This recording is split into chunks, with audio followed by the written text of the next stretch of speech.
अस्सलाम वालेकुम वरहमतुल्लाहि वबरकातुहू। जिस तरह हर फंक्शन से पहले हम तैयारी करते हैं, ईद से पहले ईद की तैयारी करते हैं, कोई भी फंक्शन हो उस फंक्शन के लिए हम लोग तैयारी करते हैं, इसी तरह रमज़ान के लिए भी कुछ काम ऐसे होते हैं जो हमें पहले करने होते हैं। तो छोटे छोटे ऐसे काम हैं जो रमज़ान से पहले निपटा लें। इसी तरह रमज़ान की तैयारी करें। तो रमज़ान में करने के जो काम हैं वो आज हम देखते हैं। नंबर एक है कि अपने कमरे की तरतीब को थोड़ा सा बदल दें और उसको साफ कर लें। नंबर दो, अपनी नमाज़ों के कपड़ों को धो लें, जाए नमाज को भी धोकर इन सब को खुशबू लगा दें। नंबर तीन, अपने कमरे में एक छोटा सा कोना इबादत के लिए बना लें, चाहे कमरा छोटा हो। इसी तरह नमाज के कपड़े, जाए नमाज और कुरान मजीद उस कोने में रख दें और उसी जगह में अल्लाह को पुकारें और गिरियाजारी करें ताकि वो जगह आपके हक में क़यामत के दिन गवाही दे। इसी तरह रमज़ान के हर हफ्ते में हज उम्रा करना चाहते हैं तो हफ्ते में एक दिन या ज़्यादा मुकर्रर करके फजर पढ़ कर सूरज तुलू होने तक दुआ करें और तस्बीह, इस्तगफार, कुरान की तिलावत करने से आपको मकबूल हज और उम्रा का सवाब मिलेगा। इसी तरह एक सेविंग बॉक्स बना लें और उस पर रमज़ान सेविंग्स लिख लें और उसमें हर रोज़ पैसे की मुनासिब मिकदार डालते जाएं और उसे अच्छे कामों जैसे ईद के कपड़े या यतीमों को अफ्तार वगैरह कराने में लगा दें।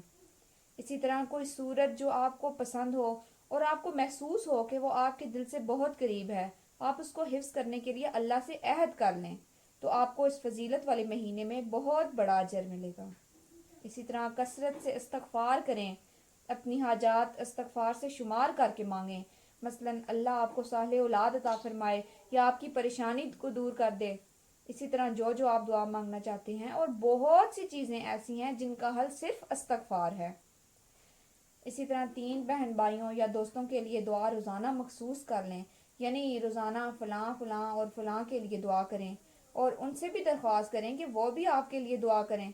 तो फिर आप उसका अच्छा नतीजा और असर आखिर रमज़ान में खुद देख लेंगे कि फरिश्ते भी आपके लिए वही आमाल लिख देंगे।